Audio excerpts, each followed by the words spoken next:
మాజీ ఎంపీ ఉండవల్లి అరుణ్ కుమార్ సంచలన వ్యాఖ్యలు. సీనియర్ ఐపీఎస్ అధికారి పిఎస్ఆర్ ఆంజనేయులు అరెస్ట్ చాలా పెద్ద తప్పు.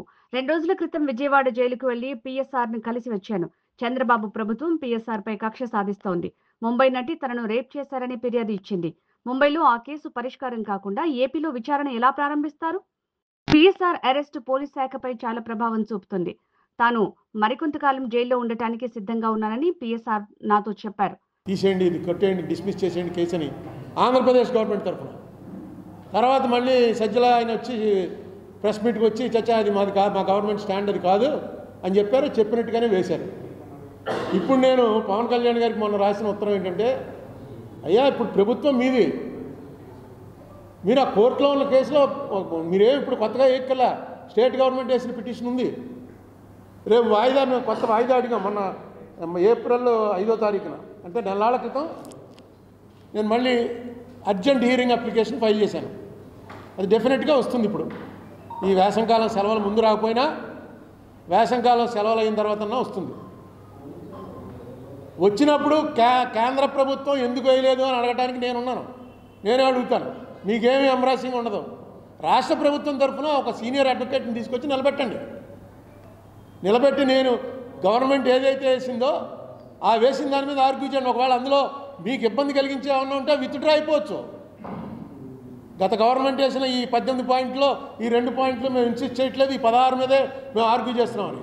నేను ఆర్గ్యూ చేసే ప్రధానమైనది ఏంటంటే ఆర్టికల్ 100 అనేది అసలు మన ప్రజాస్వామ్యానికి ఆయువు పట్టు. అది లేకపోతే పంచాయతీ లేదు, అసెంబ్లీ లేదు, రాష్ట్రం లేదు, కేంద్రం లేదు, ప్రభుత్వమే లేదు. ఏంటది ఆర్టికల్ 100? ఏ సమస్య అయినా సరే, ఏ క్వశ్చన్ అయినా, any issue has to be decided with the majority vote. అది ఫండమెంటల్.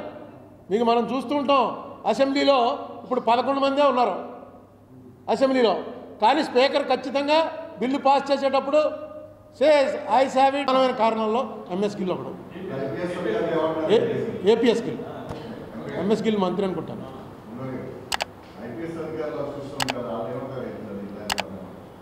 అంటే ఇప్పుడు మామూలుగా అన్నీ కూడా మన ఆంధ్రప్రదేశ్కి సంబంధించిన పోలరైజేషన్ వచ్చింది.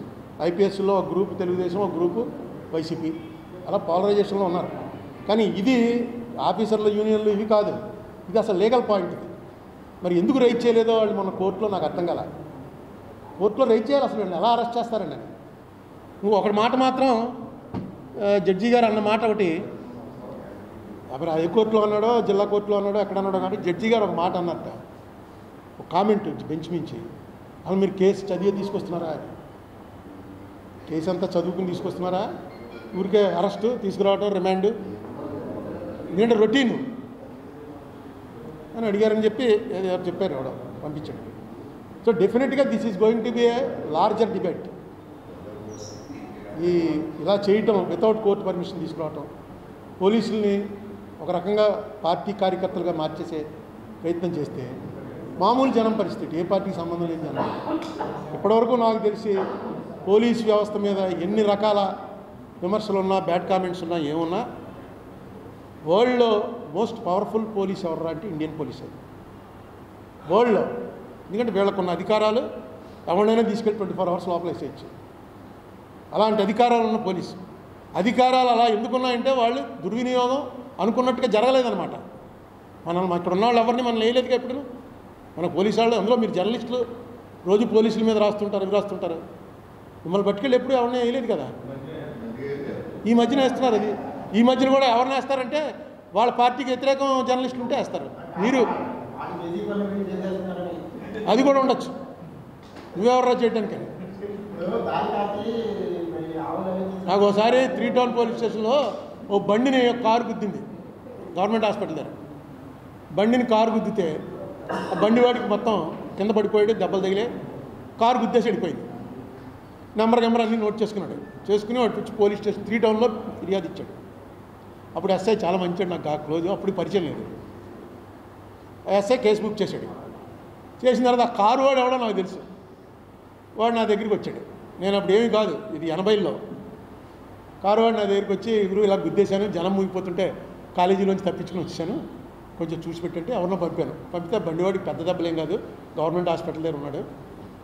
ఎవడరా బండివాడు అంటే ఈ రాజానగరం దగ్గర ఏదో ఊరు, అప్పుడు రామ్మోహన్ కూడా ఎమ్మెల్యే కాదు అని కబురెట్టాను. అక్కడ అయిన తర్వాత తీసుకొచ్చాను. తీసుకొస్తే ఇక్కడ కొట్టుకుపోయింది. అరుతుంటే ఆపకుండా వెళ్ళిపోయాడు. బండివాడు కూడా మంచి పొగరగా ఉన్నాడు.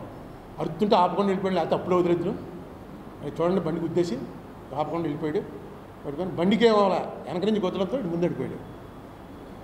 సరే నీకు అలా కాదు, నీకు వైద్యానికి మంచి వైద్యం చేయించి నీకు డబ్బులు ఎంత ఇమ్మంటావు చెప్పాను. అంటే ఆడి దగ్గర నేను డబ్బులు తీసుకోండి, నాకు బండి ఉంది అడిగి బండి ఉందని చాలా పొగరగా చెప్పాడు. చెప్పి నాకేం అక్కర్లేదండి. అలా కదిలే నీకు ఎంతో కొంత ఇప్పిస్తాను, వెళ్ళి స్టేషన్కి వెళ్ళి కేసు విత్డ్రా చేసేసుకో. స్టేషన్కి వెళ్ళాడు. స్టేషన్లో ఎస్ఐ గారు ఉన్నాడు. వెళ్ళి సార్ ఏమైంది అన్నాడు. అంటే ఇలాగా ఇక్కడ ఈ సందులో అరుణ్ కుమార్ గారు అండి ఎవరో ఆయన పిలిచాడండి, మాట్లాడాడు. ఫోన్లండి వదిలేస్తున్నాను.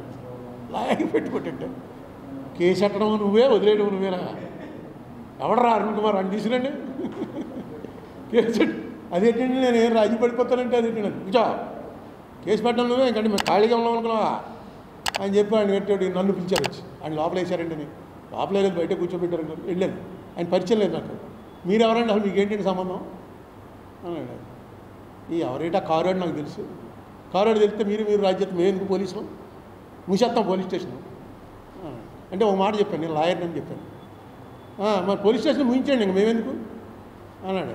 అయితే ఇప్పుడు మీకు ఏం కావాలండి, ఇప్పుడు వాళ్ళు ఆ కారువాడికి వచ్చి వార్నింగ్ నేను ఇవ్వకుండా ఇది కుదరదు, కారువాడిని నేను పంపించండి, కేసు లేదు కానీ అదేంటాడు ఉద్దేశం పోతాడా కట్టుకుంటాడు. తర్వాత నాకు బాగా క్లోజ్ ఫ్రెండ్ అయిపోయాడు అనుకోండి ఎస్ఐ, పేరు చెప్పను. ఇప్పుడు కూడా అదే అంటుంటాను, అతను కనిపిస్తే అతను ఇంకా బతికే ఉన్నాడు. డిఎస్పీఓ అడిషనల్ ఎస్పీఓ రిటైర్ అయ్యాడు. ఏం బాబు బళ్ళల్లో వదిలేస్తున్నావా కొడుతున్నావా అని అడుగుతుంటాను.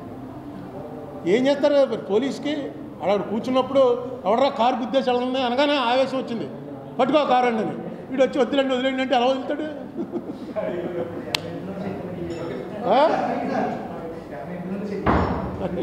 సెటిల్మెంట్ చేసిన మనిషి కాదు ఎస్ఐ, మంచాడు. డబ్బుల గురించి కాదు, కోపం వచ్చింది ఎక్కడో వెళ్ళి రాజీ పడిపోతారా అని.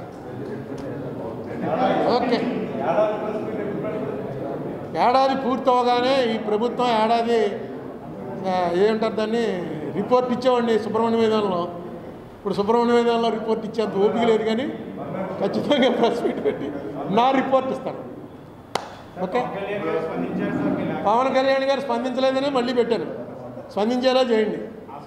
కొంచెం ఎక్కువ చూపించారనుకోండి, కొంచెం ఈటీవీ ఏబిఎన్ TV5 కొంచెం ఎక్కువ చూపించారనుకోండి, అప్పుడు ఇదేంటారా వీళ్ళు కూడా చూపిస్తున్నారని.